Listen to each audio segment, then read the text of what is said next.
Praise the Lord, church. We welcome you to this English service. I'm sure we're going to have a great time in the presence of God. Even as we come together spiritually, let's connect to God and say, Lord, we seek you this morning. We seek your glory, O God. We want to worship you. We want to lift you up high. Can we make this our prayer this morning and tell him, Lord, we seek you alone. Father, let your name be glorified even as we worship you, even as we come together with one accord, O Father. We pray that the heavens will be open toward every soul that is worshiping you. We know, Lord, that you are God of all the earth and you reign forevermore.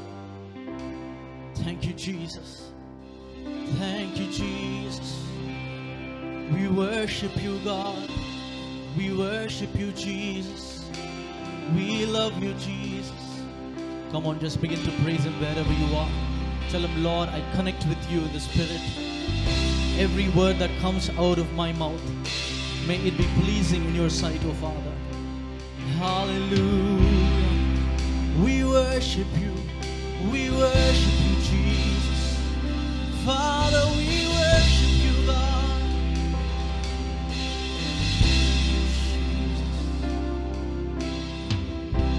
Father in heaven, how we love you. We lift your name in all the earth. May your kingdom be established in our praises as your people declare your mighty word. Blessed be the Lord God Almighty, who was and is and is to come.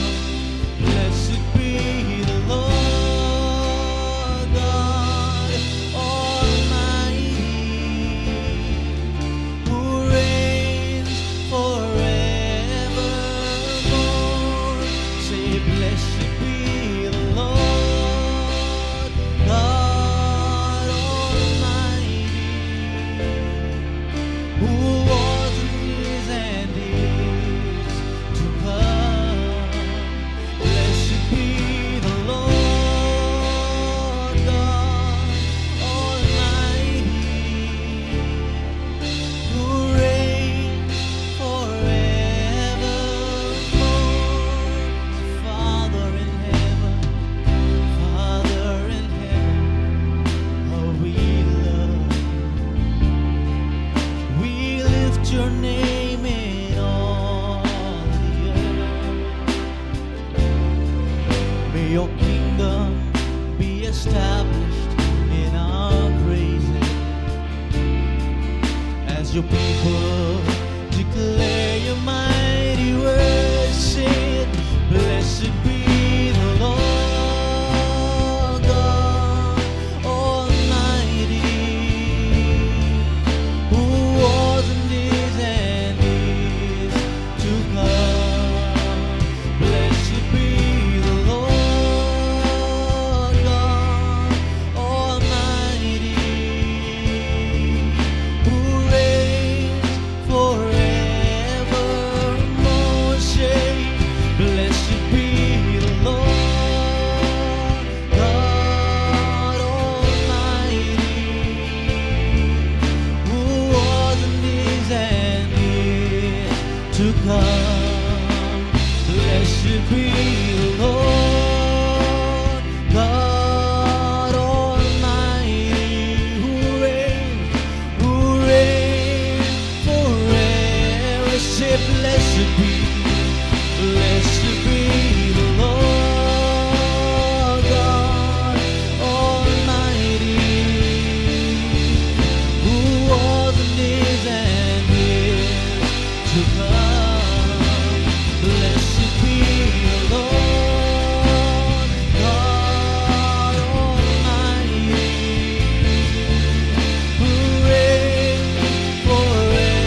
give the Lord a clap offering wherever you are. Tell him, Lord, you're worthy of all the praise.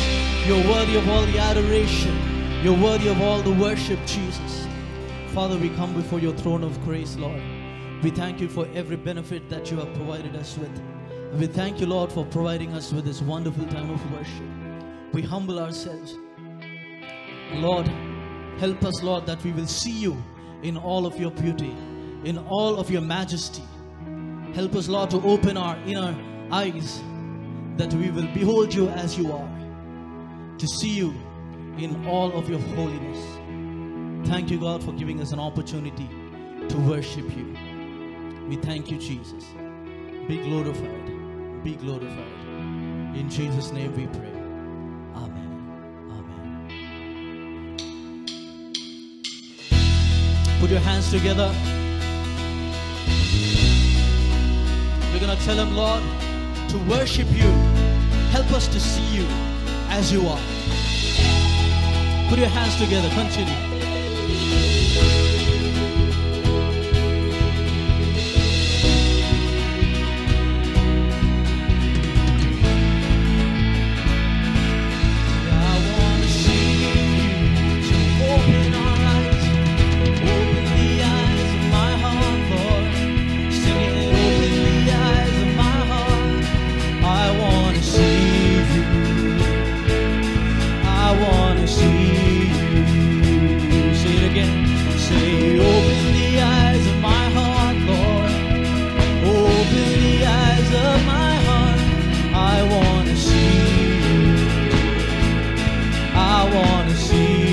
Can we sing that one more time?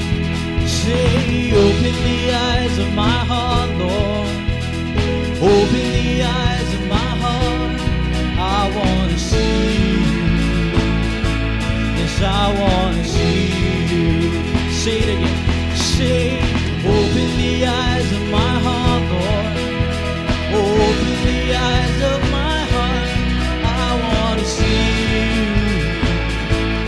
I want to see you, to see you high and lifted up, shining in the light of your glory. So pour out your power and love as we sing, holy, holy, holy. To see you high and lifted up, shining in the light of your glory. Oh, pour out your power and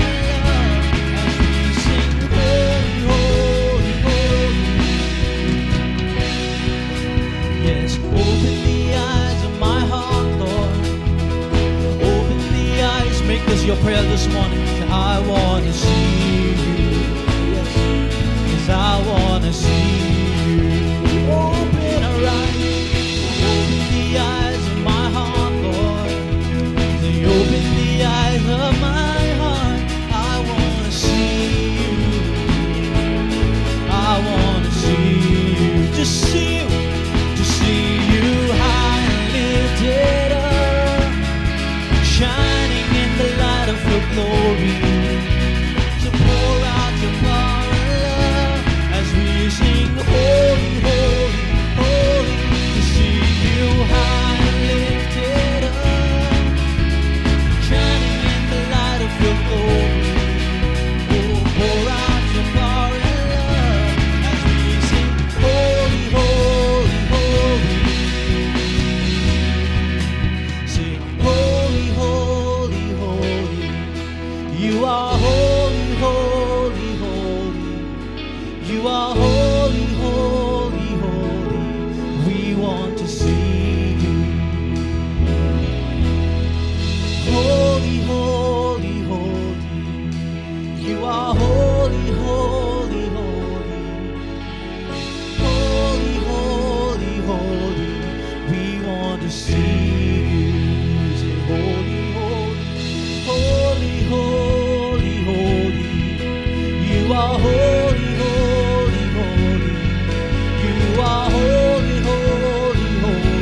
Yes, we want to see you. Holy, holy, holy. Holy, holy, holy. You are holy, holy, holy.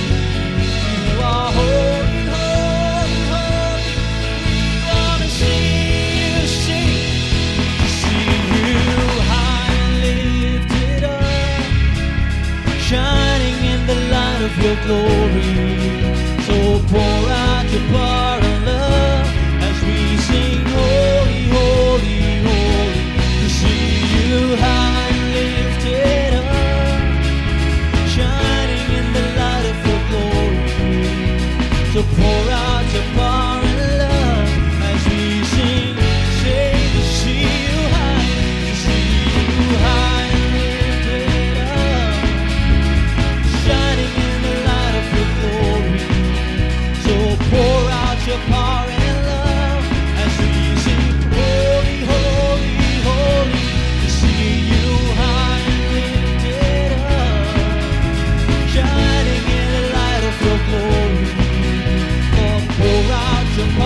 say, holy, holy, holy.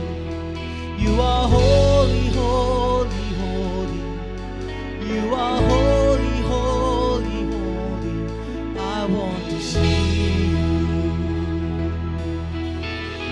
Holy, holy, holy. You are holy, holy, holy. You are holy, holy, holy. I want to see you. Oh, we want to see you, Jesus. We want to see your glory. We want to see your glory, God. We worship you, Jesus. The word of God says, when you are without strength, He becomes your strength. In your weakness, His strength is made perfect. Believe in better days. Believe for better life and for a better future, because God is with you. Tell Him, Lord, you are my strength when I'm weak. You're the only source of strength, oh God. So I look to you this morning, Jesus. Surrender everything to God and tell Him, Lord, operate in me the faith that you have given. Ignite it, oh God, even as we worship you. That by the end of this service, oh God, our faith will be boosted to a different level, even as we count you as our strength. So Jesus, we worship you. We worship you, Jesus. You alone are worthy, God. We look to you. We call your name out singing, Jesus, the Lamb of God. Worthy is your name, Jesus, the Lamb of God. Worthy is, that's all you need, the name of Jesus. Say, Jesus, you're the Lamb of God. Worthy is your name, Jesus. Oh, you're the Lamb of God. Worthy is your name. You are my strength when I am weak. You are the strength when I am weak. You are the treasure that I see. You are my all in all. Seeking you as oh precious jewel. Lord, to give up, I'd be a fool. You are my all in all. So you are my strength when I'm weak. You are my strength when I am weak. You are the treasure that I see. You are my all in all. Seeking you as a precious jewel. Lord, to give up, I'd be a fool. You are my all in all. So I call out your name, Jesus, the Lamb of God. Worthy is your name, Jesus. Oh, you're the Lamb of God.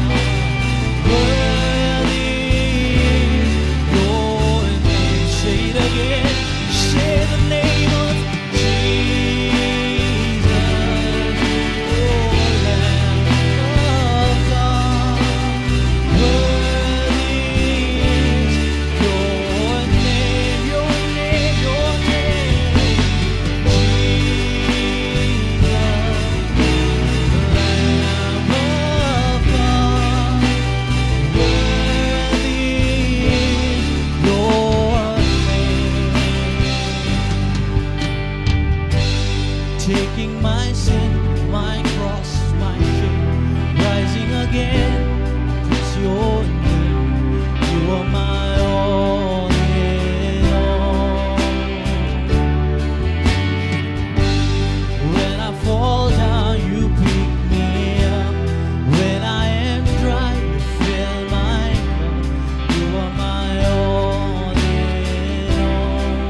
lift up your hands.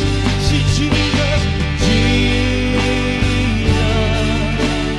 Lamb of God, worthy is. Oh, that is why I worship you. You're worthy, Lord. Jesus, oh Lamb of God, worthy is your name. Jesus, Jesus, oh Jesus, Lamb of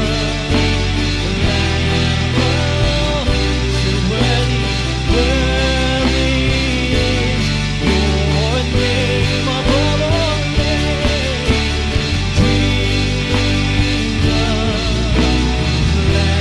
Lamb of God, worthy is your name. Say, worthy is your name. Worthy is your name. Worthy, worthy, worthy. Worthy is your name. Say, Lord, you alone are worthy. Worthy is your forever and ever, forever and ever. Worthy is your name. Worthy is your name.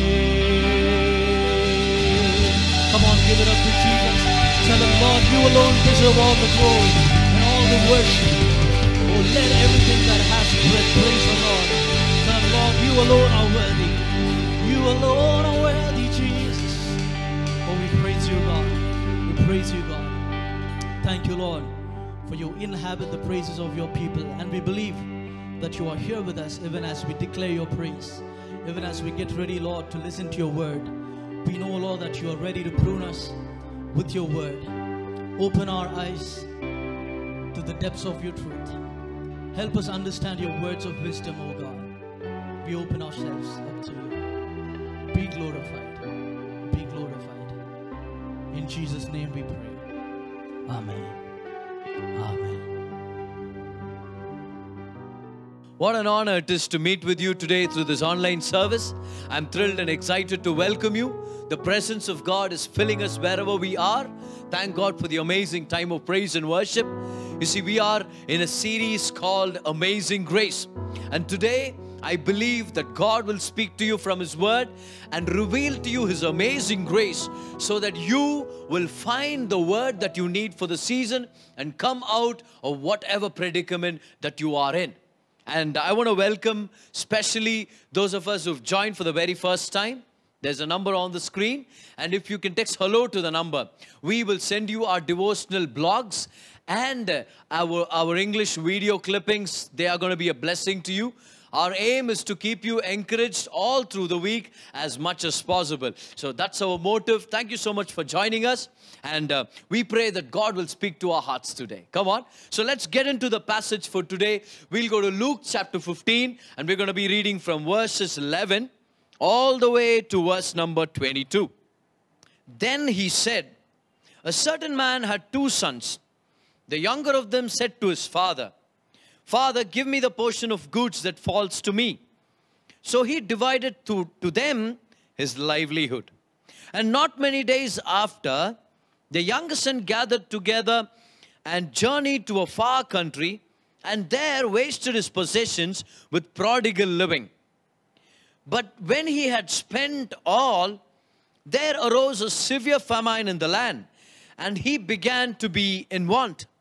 And then he went and joined himself to a citizen of that country, and he sent to him into his fields to feed swine. And he would have gladly filled his stomach with the pods that the swine ate, and no one gave him anything. But when he came to himself, he said, how many of my father's hired servants have bread enough and to spare, and I perish with hunger? And I will arise and go to my father, and will say to him, Father, I have sinned against heaven and before you, and I am no longer worthy to be called your son. Make me like one of your hired servants. And he arose and came to his father. But when he was still a great way off, his father saw him, had compassion, ran and fell on his neck and kissed him. And the son said to him, Father, I have sinned against heaven and in your sight, and I am no longer worthy to be called your son. But the father said to his servants, bring out the best robe, put it on him, and put a ring on his hand and sandals on his feet, and bring the fatted calf here and kill it. Let us eat and be merry. For my son was dead and is alive again. He was lost and is found. And they began to be merry. What an amazing story. This is such a beautiful story. And before we go to, the revelations that are hidden in the story, we'll read another verse from Romans 5 and verse number 20. Moreover, the law entered that the offense might abound. But where sin abounded, grace abounded much more. Grace abounded much more. I want to talk about the prodigal father. Now, we've heard about the prodigal son. But today's story, we're going to be looking at the amazing grace of God from the story of the prodigal father. Actually, the one in the story, the hero in the story today is the father. But there has been these allegations against the preaching of the gospel, the preaching of the new covenant, and the message of the grace of God to be overly or over the top, They say, oh, they preach too much on the grace of God. There needs to be a balance. Have you heard of statements like these? They say you should balance the grace of God with works. Don't preach too much on the grace of God, too much on His unmerited favor. Don't preach too much on the forgiveness of sins, Don't preach too much on the goodness of God. People will go astray.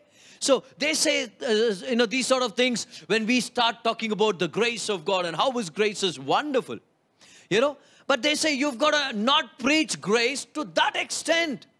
But friend, my opinion about the preaching of the gospel of grace is this. Let us preach grace as it is given in the word. If the word talks about superabounding grace, let's not apologize. If the word tells us that God's grace is superfluous and superabounding and abundant and overflowing and, it's excessive, let's not apologize, because grace in its essence is superfluous. Grace in its very essence is overflowing. Grace, to the core of what it is, when you want to understand what grace is really about, see, grace is always overly over the top. Grace is always excessive. Grace is more than enough. Grace is going to be more than what it seems to be in need of. Grace is always too much. Friend, that's why you and I have got to be amazed of the grace of God, because there are no limits on the grace of God. So when we talk about the grace of God, you have no choice but to talk about the superabounding, over the top, excessive, overflowing grace of God. Because grace in its truest essence is more than what it's supposed to be. Grace is over the top. I want you to look at the neighbor and say, grace is always superabundant. Grace is always superabundant. So you cannot, bring an allegation against a preacher saying he preaches too much on the grace of God. Why? Because grace is too much. Friend, where are we today? Grace is too much. In its core, grace is over the top. See, God does not apply grace with limits. God applies grace like a 3-year-old applies butter on the bread. You give, a chunk of butter to a 3-year-old. I live with a 3-year-old, and you tell them to apply butter on the bread or, whatever food item there is, and, guess what? You come back after a few minutes, you will not just see butter on the bread, you will see butter on the clothes, on her face, the nose and ears, and if you can draw closer, some of those butter stains can happen on you as well. What happened? It's too much. It's kind of messy, My friend, grace is really excessive. If you want to talk about the grace of God, you better be justified in preaching the grace of God over the top. Grace is excessive. Grace is always superabounding. See, in order for us to embrace this truth, we've got to first understand the purpose of the grace of God. That's why we read Romans 5:20. Because if you want to appreciate grace, you've got to understand the purpose of the law. See, the scripture says, moreover, the law entered that the offense may abound. See, the law did not come to make us righteous. The law did not come to draw us closer to God. The law came that the offense might abound, that the way we go away from God might be magnified, that the nature of sin in us might be brought alive. Law was not given so that we can become righteous on our own with our own deeds, but the law came to bring the offense out, to bring sin out. See, let's imagine there's a man who falls down and breaks his arm. But because he's embarrassed, he covers up the fact that he fell down and he says he's all right. But if the truth be known, his bones have cracked and his arm has been through a fracture. All right? Now, this is what happened to man. Man fell from the glory of God when he sinned, and he lost the glory of God. And now sin is on the inside, and sin brings forth death. Just like how the man that fell has a fracture in his arm, man fell from the glory of God, and now sin is bringing about death in himself. Sooner or later, this hand is going to swell, right? It's going to get swollen. But this guy said, no, I'm all right, because he's too embarrassed to admit. So he says, no, I don't want to visit the doctor. I don't want to come to the hospital. I'm good. I don't want to admit to anyone that I fell down on the roads. All right? But notice, before somebody can help fix his arm, somebody's got to come to where he is and show him that he's got a problem. Somebody's got to, do something so that this guy realizes that he needs a doctor. See, that was how man was. When man sinned, man said, I'm all right. You see, I can compare myself with the other guys and I'm better off, man. You see, I only stole a hanky, but that guy robs banks, but I'm better off. I'm more righteous. I only committed one murder, but my neighbor, he's killed 10 people, and the other neighbor, he's a terrorist, so I'm better off. So man started pretending, started comparing himself with others, and he said, I'm all right, I'm cool. Finally, God had to do something to reveal that he has a problem. You see, if there's a man sick, and, before this person accepts the medicine, somebody's got to let him know that he has a problem. So what do? The arm's broken. But the guy is like, he's covering up the swelling, He's covering up the hurt, and he's like, no. Well, look at your hand, it's swollen. Oh, no, I work out in the gym, it's all muscles, Hey, muscles, what happened? Biceps come in your forearms. What are you talking about? You're like, no, cool, I'm not fallen. So he's embarrassed, okay? So finally somebody says, okay, let's take an x-ray. All right? So they take him to the diagnostic center, and the x-rays are done. Here comes the report. It shows a crack in his bone. This is why the law was given. The law was given, the law entered that the offense might abound. So when the law was given, God looks at man and says, thou shalt not lust. And all of a sudden man is like, why would I lust, Why would I lust? Yeah, that girl is beautiful, but why should I lust, Could have been better if she was my wife, but why should I lust? Hey, hi, how are you doing? All of a sudden he realizes, there's this tendency, there's this propensity to sin. And he realizes, hey, when the law came, I died, but sin revived. That's what Apostle Paul says in Romans 7 and verse number 9. So the law was given in order for us to realize that there's a fracture, so to speak. So right after the x-ray, now, this guy's taken the x-ray, right? The arm is fractured. He now has the x-ray to prove that his arm is fractured. Now, does the x-ray solve the problem? Come on.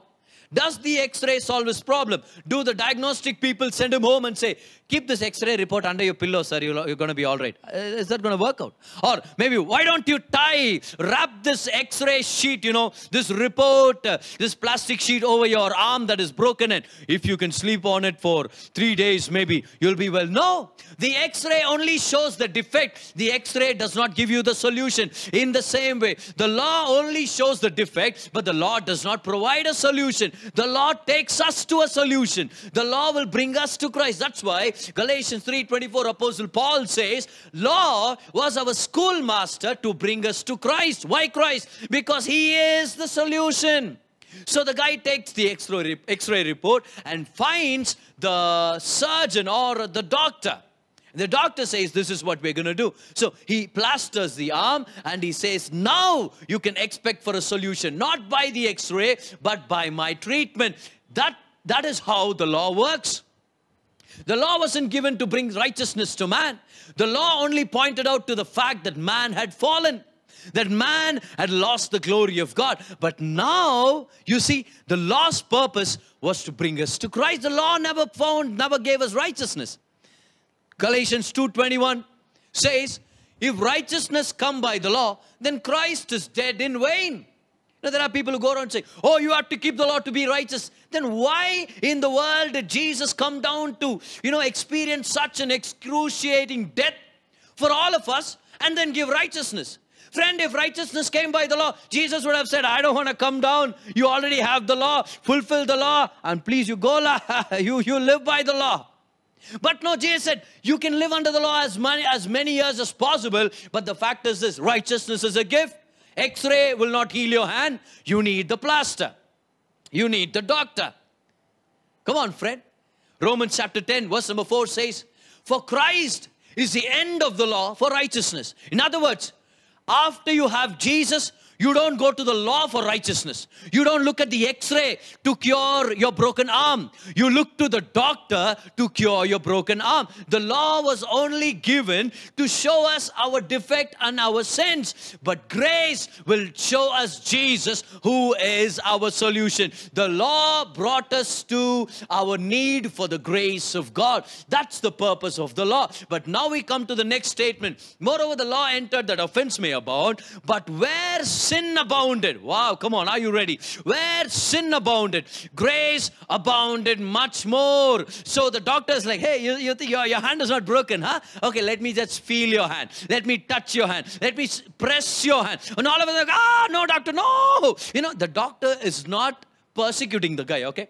The doctor does not want to hurt the guy. The doctor wants the guy to know that there's something wrong on the inside, right?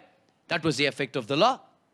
But now that sin has abounded by the law, now that the man realizes that he's, under a great effect of sin, now that he realizes that he needs a savior, grace abounds much more. Come on, somebody. Grace abounds much more. You talk about why you talk about grace so much? Because grace is always so much. Grace is always over the top. Grace is always excessive. Grace is always superfluous. Grace is always overflowing. Grace in its very essence is superfluous. It's exceedingly abundant.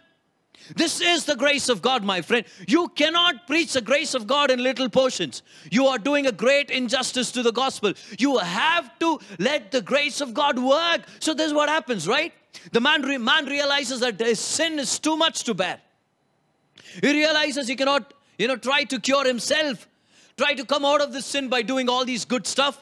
But then grace comes and reveals the Savior's love for him, reveals the solution that's available to him. And grace comes and delivers him from his sin, changes the nature of the person, and then empowers him to live holy, and then empowers him to live prosperous, empowers him to live well above sickness and the curse of sin. What happened? What sin did was one thing. What grace is able to do is way above than what sin can ever come close to. My friend, this is the fact. In order for man to experience everything that God has for him, you have to let grace be what it is.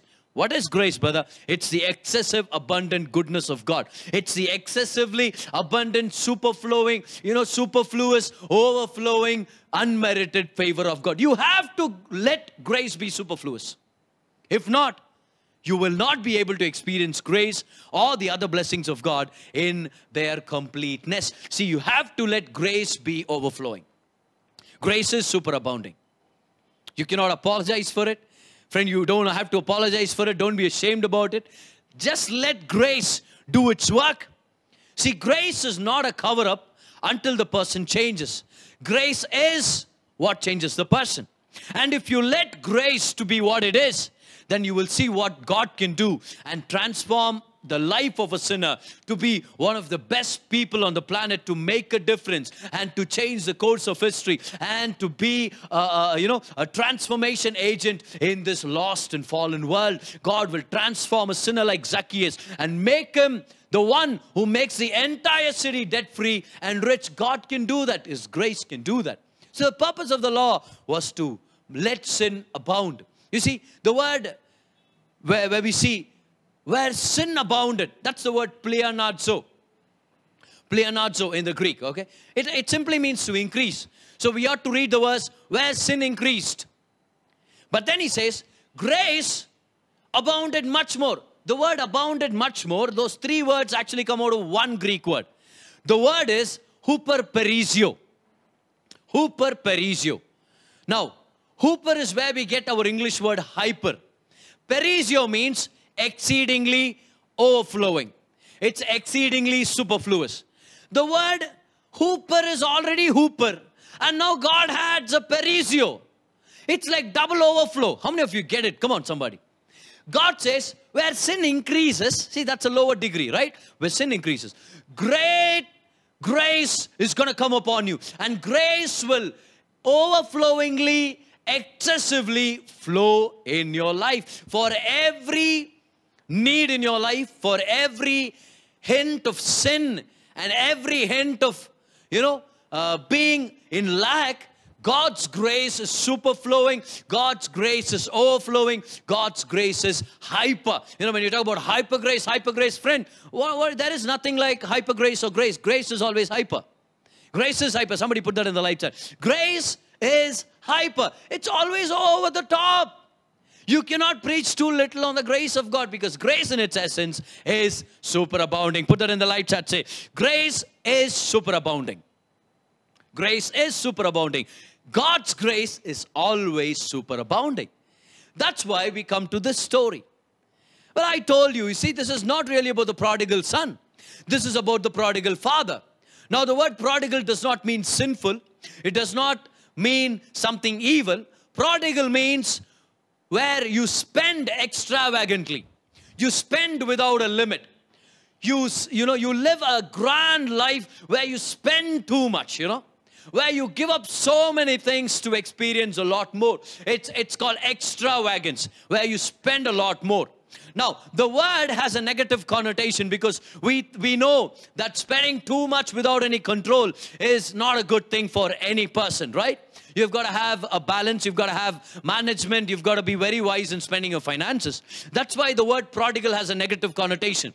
But the word prodigal can also be seen in a positive light. From this story, we will know that it was not actually the prodigal son who did much. It was actually the father who was way more prodigal than the son.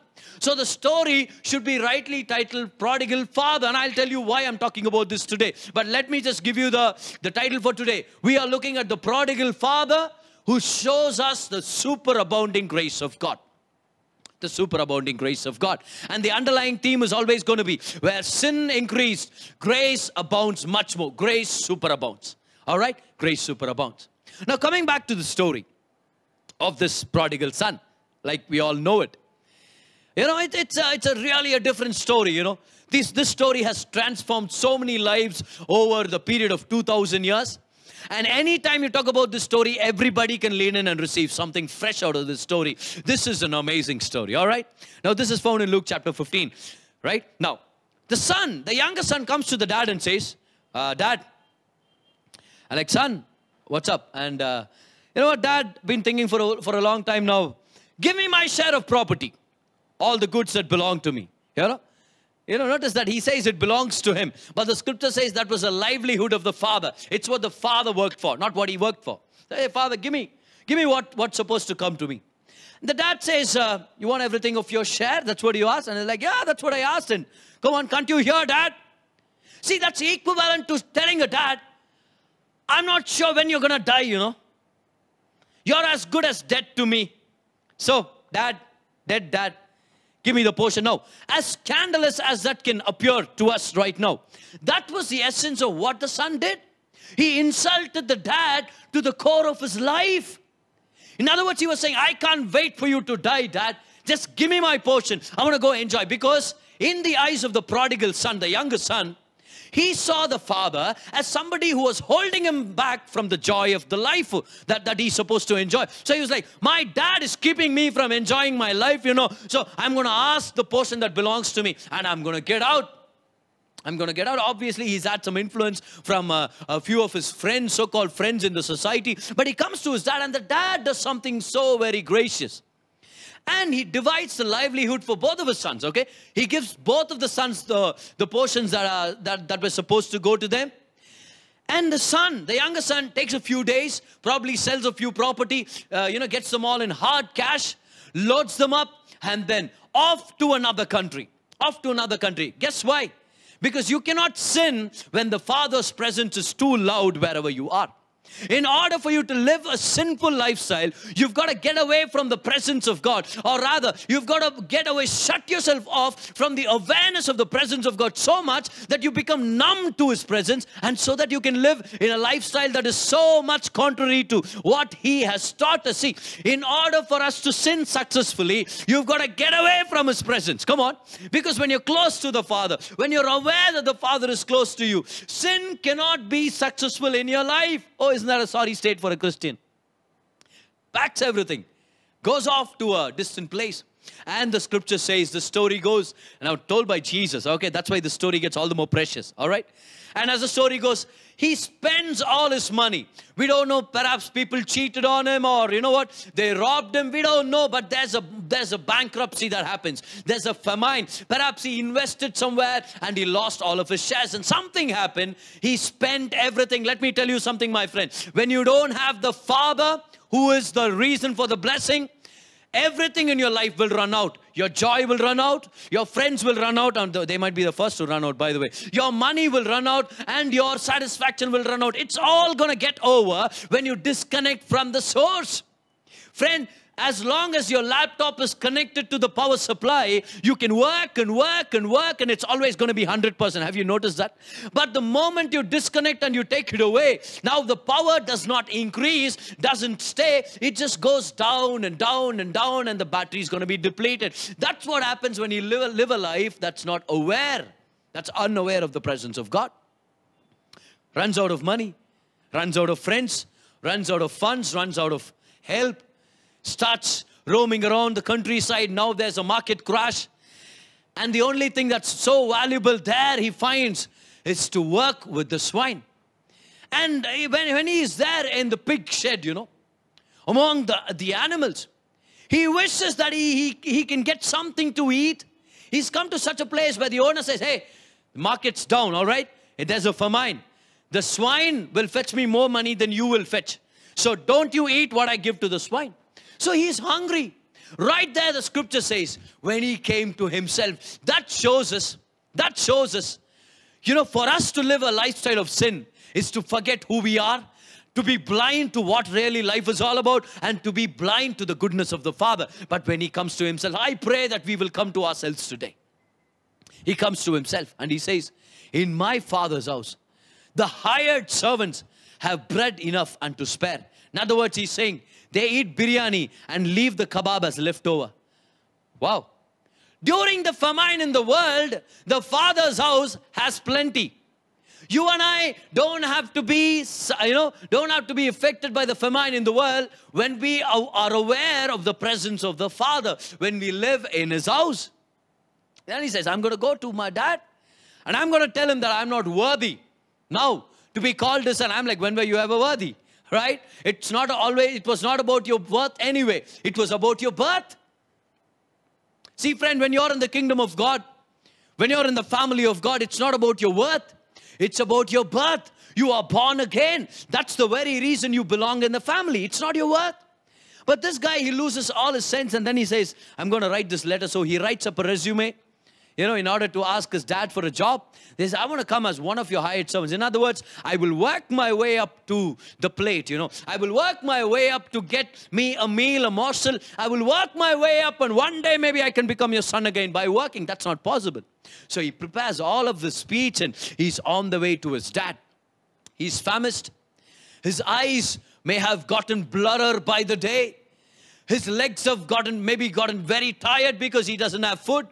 His clothes are stinking of swine stink, you know. He's smelling of pigs and pig food. And he's walking, he's surely barefooted. His dress is torn. His hair is disheveled. And there's a stench all around him. He starts walking to his dad. Now, this is all that the prodigal son does. This is where the prodigal ends, right? But now, you see, another person starts his prodigal lifestyle, and that's the dad. You know, now the dad, you know, we come to the dad. The dad has been looking for him. The scripture says, while he was a great way off, the father saw him. Now, I want you to notice, all that the Father does. And I'm going to divide what the Father does into two groups, okay? I'm going to call it the first round and the second round. Okay, no reference to alcohol by any way in Jesus' name. Hallelujah. Now, the first round of things that the Father does. Come on. The Father saw the Son, had compassion on him, runs to him, falls on the neck of his Son and kisses him. 5 things that the Father does. And the second round is this. Calls for a robe, calls for slippers, gives him a ring, sacrifices a fatted calf and starts a party. That's another 5 things altogether. And we're going to move right after the first round. We'll go to the second round. But the first round is so ridiculous. Come on. The Son comes after insulting his dad, putting the dad's name to shame. He's come back for his food. See, he's not even there for the dad. He's there because he's hungry. He's there for the bread. He's not there for the dad. But the dad's been looking for him. And I want to remind somebody today that Father God is looking for you. If you're lost in your debt, lost in your mind, lost in your thoughts, lost in your addiction, lost in financial struggle, lost, in sinful living, lost when it comes to relationships, lost when it comes to your marriage, Father God has his eyes on you. He can see you. See, the Son never saw the Father. It's never recorded to us that the Son saw the Father from a long way off. But the Father saw the Son from a long way off. And this ought to give us comfort today. Your suffering is not hidden from the eyes of God. Where you are not hid from the everlasting God, our Father. God is looking at you. When you realize He's looking at you, that takes a large amount of pressure from your heart. God is looking at you. His sight of grace, His look of grace can change the way you live. Just one look of grace can change the way you live. And God the Father was looking at His Son when He was a great way off from His Father. That shows us that every day the Father would get up and look for His Son. Maybe he stood on the balcony or on the terrace and he says, one day my son is going to come back. One day the money is going to run out. One day the friends are going to leave him. One day he's going to realize that there's food in my house. One day for some reason, maybe he will miss the bed that he slept on. He will miss the food that he really fed himself when he was there in the house. That the meal that he enjoyed when he was in the house. The dad says, I'm going to, capitulate on that. I'm going to take that. And I'm going to welcome him back. So the Father was looking for him. The Father was looking for him. Come on. And the next thing that he does is even more ridiculous. The Father has compassion on him. What? Wait a minute, Dad. You're supposed to condemn him. You're supposed to judge him, punish him. But the Father says, I have compassion on him. There's nobody as kind and compassionate as our Father God. Father God has compassion on you. Wow, the heart of the Father is seen in our Lord Jesus Christ. Jesus in the garden. While he is arrested, while the other people are leaving him, he heals the ear of Malchus. What is that? That's compassion. And as he's carrying his cross, Jesus stops and, few ladies, few women, they come and they cry and say, oh, Jesus, we never thought this would happen to you. And Jesus tells them, pray for your children. They're going to go through something worse. See, in his agony, he was thinking about their children probably who weren't even born. What is that? That's the kind, compassionate heart of the Father. You might be far from God. You might have insulted Him. Friend, we have all made mistakes. But there's nobody as rich in compassion and mercy as our Father God, who is right now watching us from heaven. The Father God has compassion on you. Look at your neighbor and tell them, God has compassion on you. He is the kindest person you will ever meet on this planet. The Father saw him. The Father had compassion. But now it gets all the more ridiculous. The Father runs. He's definitely an aged man now, but he runs to the Son. See, this was typically unheard of in the ancient Jewish culture. Grown men do not run in the Jewish culture because, you see, they wore long robes. And for somebody to run, they would have to lift their robes up at least to their knees in order to run and not trip, And when they do that in the process, they will be revealing their undergarments, because those days undergarments would reach up to their knees. But the Father was like, I don't care. I care the least bit. My son is coming back home and I want to run to him before he loses his way again, before somebody catches him and takes him to court, before somebody stones him according to the law. Because those days, rebellious children would be stoned to death. So the father says, I want to run to him. I want to let him know that he's welcome before somebody condemns him on the road and say, hey, here comes the good for nothing guy. Oh, here comes the guy, the rebellious guy. Let us stone him to death before somebody can harm him, before he can, change his mind. The dad says, I'm going to run. I'm going to run. I don't care if somebody sees my undergarments, but it doesn't matter. All that matters is my son is coming back to me. And that's all that matters. So he runs to the son. He runs to the son. Friend, God is coming to you wherever you are. Religion is us going in search of God. But grace is about God coming down to where we are today. The Father comes to where He is. Friend, this is amazing. Can you picture God? You see, there's nowhere in the Bible you see God running except in this place. Father God running. The finish line comes running to the sinner. Father God is running. He's not running to meet a saint.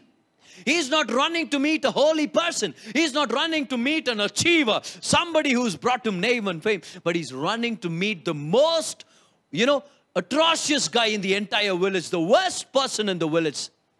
And the dad says, where sin abounds, grace much more abounds. I say, in essence, that was what the dad was saying. But the dad ran. He's a picture of a Father God. And he fell on his neck. He hugged the guy. Oh, this is getting even more ridiculous, right? This is getting too scandalous. See, that's what grace is all about. Where sin abounds, grace abounds much more. Grace is always over the top. Come on, look at your neighbor. Tell them, grace is always too much. Don't you ever tell me you're preaching too much on the grace of God. Friend, grace is too much. Grace is always over the top. Grace is always excessive. He goes to the son and starts kissing him. In the Greek, you would see that is repeated kisses, not a formal kiss on the cheek, but the dad is kissing him all over his face. And right in the midst of all the kisses, the son is going, Dad, I am not, worthy to be called your son. I've sinned against heaven and earth, and make me one of your. And the dad is kissing him, and somewhere along the line, the son decides to shut up. That's the best thing that he's done, all through his journey. The best thing that the son has ever done is to shut up and let the father love him. Sometimes the best thing that you can do is just stop all that you're doing. Shut up, everything about your unworthiness and all your speech about how you have messed up and how many mistakes you've done, and just receive the love of God and say, kiss me, Lord. Hug me, Lord. Oh, I'm not worthy, but it's not about my worth. It's about your worth. It's not about who I am. It's about who you are. It's not about what I've done. It's about what you can do. It's not about how much I have failed. It's about how much grace is superabounding. Where sin abounds, grace abounds much more. The father kisses him. The father hugs him. I don't know how many days this son went without a human touch. How many days have been before he really felt human that day? You see, a hug of a father is very powerful. There's nothing as powerful as a warm embrace from a father. How many youngsters miss it from their dad? But today I pray Heavenly Father's embrace will touch us, reach us down to where we are. There was this pastor whose teenage daughter was suffering from an incurable disease. Taken through various tests, but nobody could find out really what to do with what she was going through. But this little girl, this 18-year-old girl, she was losing weight by the days, She became very thin and frail and very weak and sick. The dad's heart was broken. He told to God one day in prayer, what do I do? I've done everything possible. Prayed in tongues, given communion, rebuked the devil, try to, pray everything into her body and command the sickness to leave. And asked every doctor possible, every medicine, every treatment possible. Nothing seems to work out. And one day, the dad was praying in his room. And from his room, he could see the kitchen where the daughter was standing and working. All right.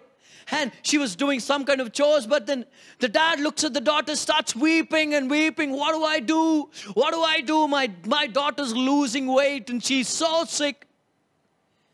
Right there as he's weeping and praying, God tells him in his heart, go over to your daughter and give her a warm embrace. Just that. The dad is like, it's been quite a while since I did that. Now she's a teenage girl.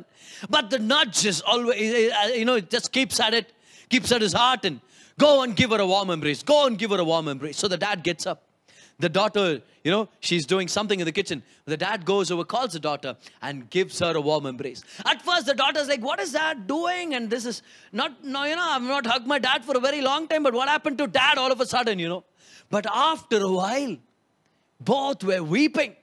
The dad and the daughter, they were so close, and the daughter was weeping, and the dad is weeping. After a few minutes of the warm embrace from the dad, from a loving dad, you see, the disease was no more. She was completely well.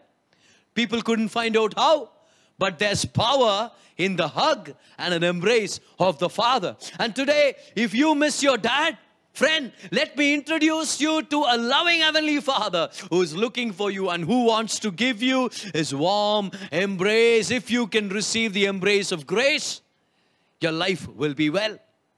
Come on, friend, this is getting all the more ridiculous. Why? Grace is superabounding. This is what grace is about. Grace is too much. Grace is too much. You cannot handle the grace of God. Come on. All you've got to do is shut up and receive the grace of God, Hug me, Lord, kiss me, Lord, all that you want. I know I'm a stupid. I don't want to talk anything today. I don't want to say anything. All I'm here is to bask in your love and bask in your grace and experience your grace. The dad's kissing him, What is this? Why the kiss? You see, you cannot go around kissing everyone, right? As weird as that idea sounds. You can kiss your wife, your husband, your children, the closest of your family members, little children in your family. That are the closest ones only, right? You cannot go around kissing everyone. What does a kiss signify? Kiss signifies belonging, right? You see, two teams compete for one trophy. Nobody can kiss the trophy until they win it, right? Tournament begins. Can you see somebody running over giving the trophy a kiss? No, they will ban the guy from the match. But once he wins the match and wins the trophy, he can kiss the trophy all he wants. Why? It's a sense of belonging. It's a sense of belonging. In other words, the dad was saying, you still belong to me. I have not given up on you. I love you. You belong to me. You are my son. That's why I kiss you. And I give you my kiss to let you know that you're not an orphan. You're not desolate. You're not forsaken. You are not a nobody. You are a somebody. You are my son. And I will never give up on you. Isn't this amazing? See, this is what grace is all about. Where sin abounded, grace abounded much more. Grace is always too much. Grace is always too much. But now, practically thinking of, just Indian traditions and just traditional thinking, Just let's come to human reasoning. This is not what the guy deserved. See, you talk about Jewish text, he deserves stoning to death, public stoning. And the first one to cast the stone should have been the dad. See, that's what he really deserved. Now, can you imagine if traditionally what the guy deserved was given to him? It would have been such a different thing, right? Like, let's say the son returns and the dad looks at the son coming back and the dad is like, close the gates. Close the gates, increase the security.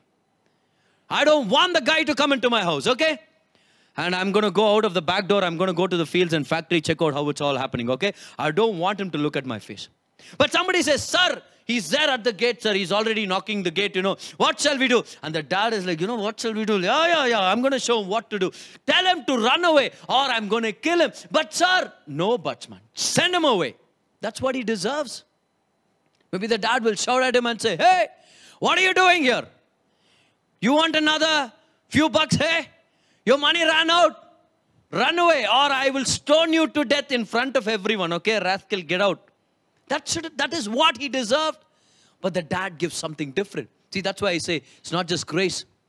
It's amazing grace.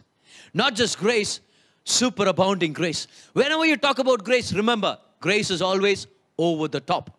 Grace is always overflowing. Grace is always excessive. So don't be surprised when you come to God and ask for grace and God gives you superabounding grace. Because that's what grace is all about. That's the first round, okay? Now, you thought, okay, wonderful, right? Wonderful God. No, that's just the first round. That's only the first serve, okay? That's only the starter. here comes something more, because grace is always over the top. Now, how many of you agree, until now, whatever the dad has done is already over the top? Already excessive, it's overflowing, we cannot handle it, right? But now, the dad goes on. The dad doesn't just see the son, have compassion on him, run to him, hug him and kiss him. Now the dad says, bring the best robe and put it on him. What? Sir, he doesn't deserve it. Dad is like, bring the best robe and put it on him. You know who wears the best robe in the house? It's going to be a chief guest, okay, during an occasion.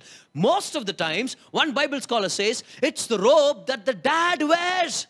In other words, that day, the dad did not wear the best robe, but he kept it aside for his son. He says, give it to my son. I want him to wear the best robe. He is the chief guest today. He deserves it. He doesn't deserve it. In my eyes, just give it to him. Okay, just give it to him. They put the best robe, and then he says, you know what? Oh, I want you to, put slippers on his feet. Why? He's not a servant. Guess what the son is here for? He's here to be hired as a servant. But now the dad answers to the questions that are in his heart. How many of you know when you come to the Father, all your plans are sometimes going to be overturned and God's plans are going to overtake, because his thoughts are higher than our thoughts. His ways are higher than our ways. You thought you will get this hired servant position, and the dad is like, no, you're a chief guest. You're my son. I want you to wear slippers and stand before me, because you're not a servant to walk barefoot in my house. You are a son. Because those days, servants, hired servants, they would not have their footwear in the house. It is only the master and his family who get to wear sandals and slippers inside the house. So here are the slippers. Wear it. You're worthy. You're worthy. Notice the words of the son. I'm not worthy. I'm not worthy. But now the dad says, you are my son. It's not about your worth. It's about your birth. You are my son. Nothing can change the fact that you're a son. Why? You were born into the family. You did not earn yourself your way into the family. You are born. You are born again. Come on. And God says, yeah, let him wear slippers. Let him wear slippers. Old Testament, Moses and Joshua had to remove their shoes. The entire sect of the priests, even as they worked in the tabernacle, they did not have footwear. Yes. All of the priests, even the high priest, they had wonderful clothes up, okay, but no footwear. Why? None of them were worthy to stand in the presence of God. But under the new covenant, here comes the fatted calf. And before that, he says, put the ring on his finger. Sir, ring, signet ring. He will use all the wealth. And the dad is like, when my son has come back home, all my wealth is nothing to me anymore. My son is all my wealth. So he gives the ring to the son. So he has the signet ring. And then the dad says, sacrifice the fatted calf. We're going to have a party. In other words, there was a calf that they were fattening up for a sacrifice, for a feast. And the dad says, this is the right time.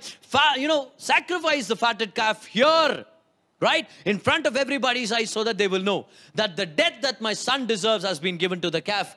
And the life that the calf has been given to my son. That's why the father says he was dead, but now he is alive. What is happening? This is the second round of grace.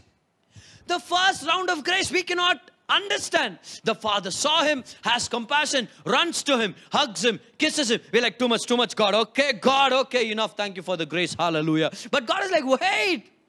Here comes another round. Bring the best robe, the best slippers, put the ring on his finger, bring the fatted calf here, and then start a party at home. Call the villagers to party. What happened? My son has come back home. What is the father telling us today? What is this all about?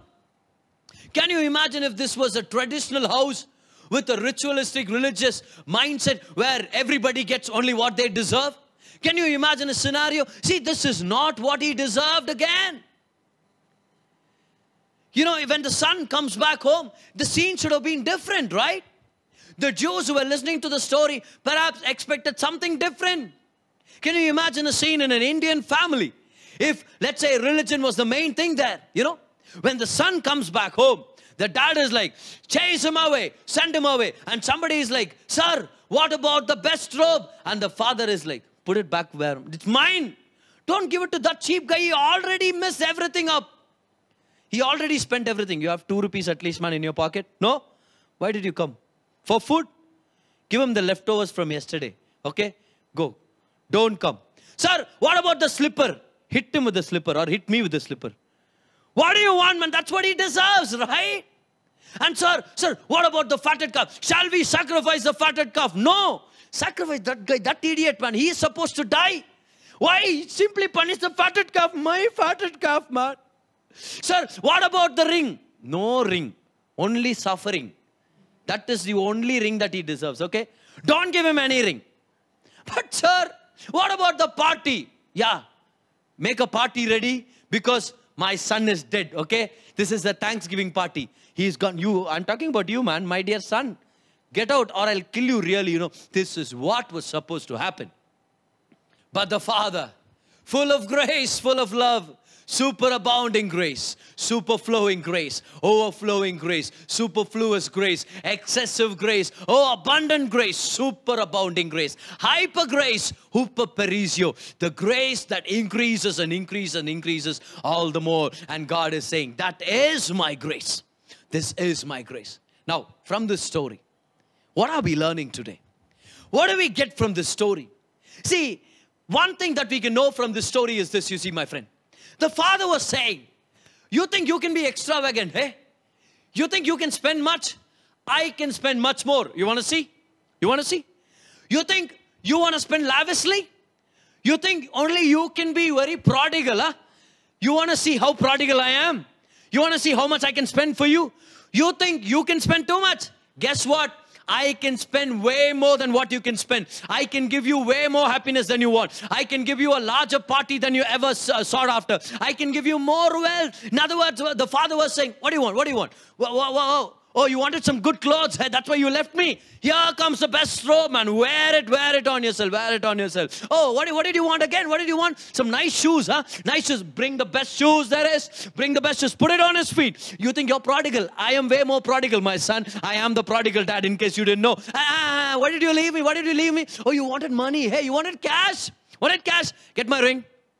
Get my ring. But sir, if you give him the ring, he will use that ring because that's like a signature, right? It's a signet ring. He will use the ring to experience all of your wealth. And the dad is like, that's the point, man, you dummy. You know what? Give him the ring. You want money here? You want cash? Take my ring. Take all my wealth. You think you're prodigal. I am way more prodigal. And the dad is like, oh, what did you want? Why did you go out for? Oh, you wanted a party, right? Music, DJ, you wanted celebration. You wanted some friends to celebrate with. I'll give you some real friends. Hey, call everybody. Call all the good guys here. Let them all into the house. Let's start a party. Get the music going. Get some wonderful high-fly music going. And let's get onto the dance floor because I'm going to be the first one to dance. I'm going to be the first one to celebrate because my son has come back home. And the son is like, hey, I went out in the world looking for joy, but it's been there in the Father's house all the while long. And the dad is like, what were you expecting? You thought I was keeping you from your celebration. Friend, I am your celebration. I am the one who can let you celebrate all the while. Friend, don't you forget that the very first miracle that Jesus did was to keep the party going. The dad was saying, you thought you were prodigal. I am way more prodigal than you. In other words, the dad is saying, if you can sin more, I can be gracious even more. If you can miss your way and get lost, I can run to where you are and find you and then come back and celebrate you. The dad was like, I am way more prodigal than you. God is a greater savior than the sinner you might be today. One time there was this prostitute who came to meet Evangelist Reinhard Bonnke, and she said, sir, wonderful message, but I am the greatest sinner there is. I am a great sinner. I'm a big sinner. And Evangelist Reinhard Bonnke says, something to the effect of, oh, Jesus is a greater savior. And that's what I'm preaching here today. You thought you needed grace? Friend, here is God coming running to you with superflowing grace, with superfluous grace, with hyper abounding grace, with superabounding grace. This is what grace is all about. Wow, isn't this such an amazing story? It's a picture of what grace is really all about. It's about God's own heart and the revelation of who He is. Friend, this is what grace is all about. It's the revelation of the heart of God. At the heart of God, you find grace that is overflowing, grace that is superabounding. Whatever it is that you're facing, however long you might have been lost from the ways of God, here is grace coming running to you because the Father's been looking for you. I'm amazed and I'm so wonderstruck at the phrase that while he was still a great way off, the Father saw him. And then when you look at the story, it's as if like everything has been planned. Doesn't that seem like it to you? You see, when the Father calls out, bring the best robe, it was ready, right? Nobody said, which best robe, sir? It's not been given to washing, it's still in the laundry. Nobody said that. Bring the ring. It was as if prepared. And when the Father said, fatted calf, what does it mean? That means the Father has been fattening up the calf for the arrival of His Son. See, this is so amazing. I don't know how to get this to you, but let me try the best, that it's possible. I hope the Holy Spirit will help me. When the Son was out sinning, the Father was here preparing. When the Son lost everything, the Father was preparing the ring to bring him everything back.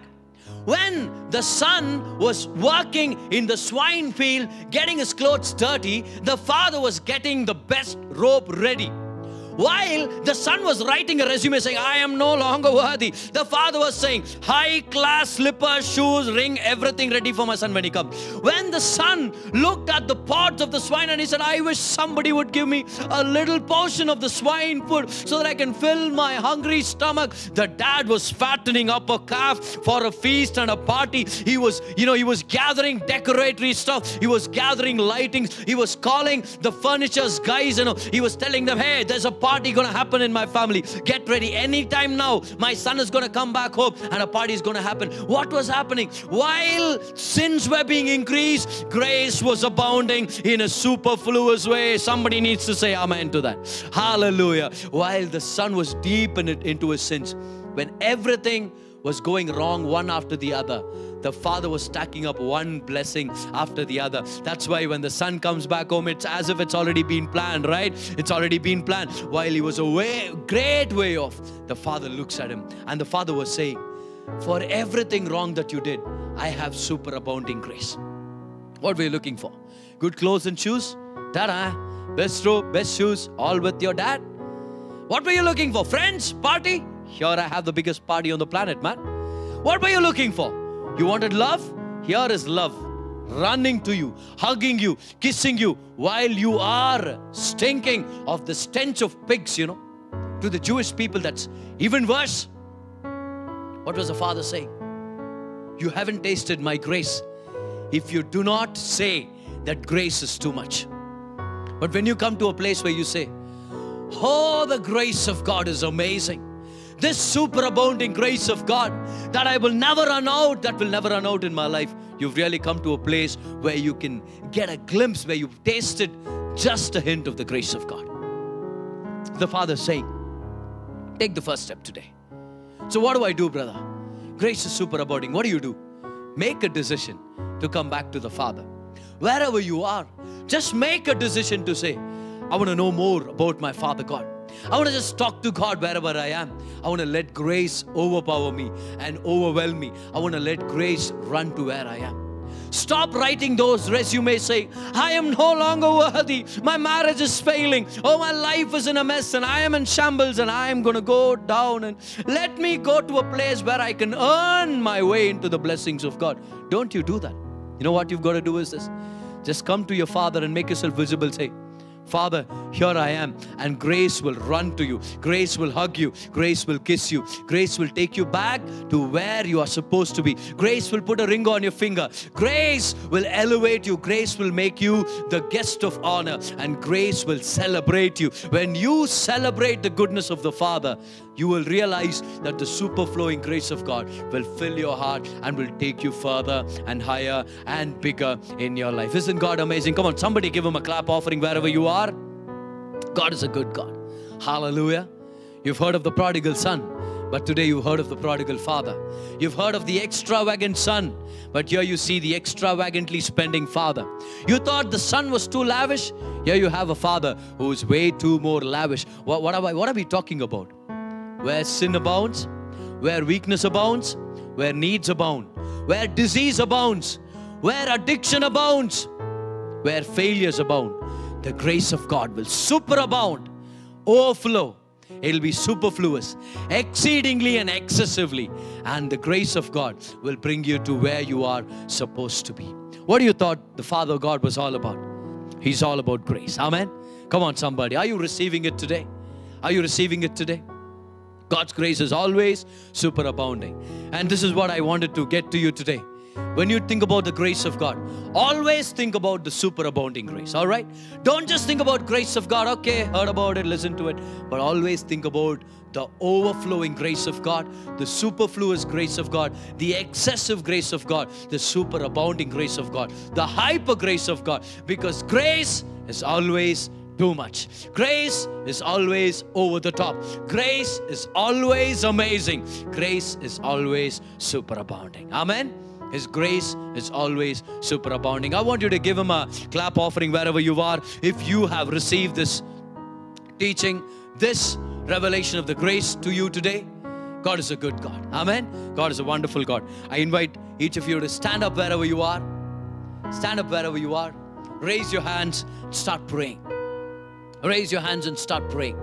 Our God is a good God. He loves you and He cares for you. Yes, His grace is available. Don't apologize to say that grace is superabounding. Don't apologize to say that you're under amazing grace. You want to know the heart of God? Look at this story. How wonderful is our Father. How amazing is our Daddy God.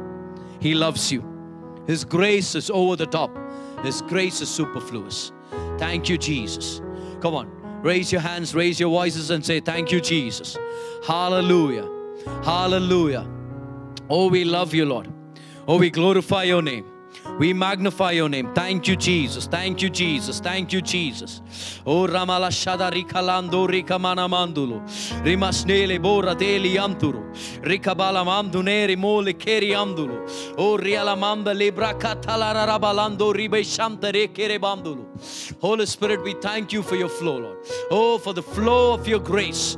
Thank you, Jesus. Thank you, Jesus. Hallelujah. Hallelujah. Thank you, Jesus. Somebody say, I receive the amazing grace of God. Come on, say that out loud. Say, I receive the grace of God. Hallelujah. Prepare for a time of communion.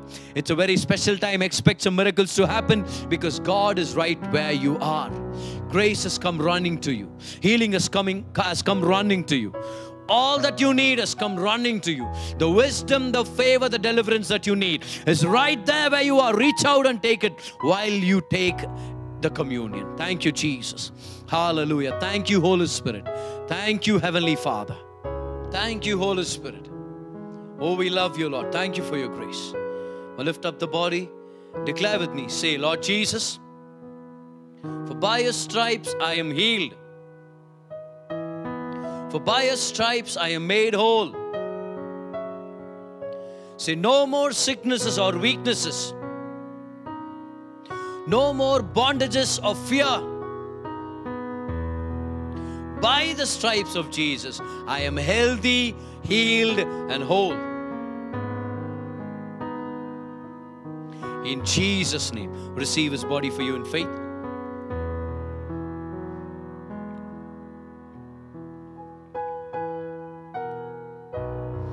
Raise the cup wherever you are. Declare with me. Say, Lord Jesus, for by your blood I am made righteous. For by your blood I am made worthy. For by your blood I am well protected. For by your blood I have overcome every evil in the world. In Jesus' name, receive the cup in faith. Thank you, Jesus. Thank you, Heavenly Father. Come on, raise your hands. Start praising Him. Start thanking Him. Start glorifying His name. He's a good God. His grace is reaching out to wherever you are. I want you to just raise your hands, start praising Him for one last time. Thank you, Lord. Thank you, Jesus. Thank you, Jesus. Thank you, Jesus. Let your grace touch all of our hearts today. We had a glimpse of your wonderful heart, Abba Father. Lord, let this revelation stick with us.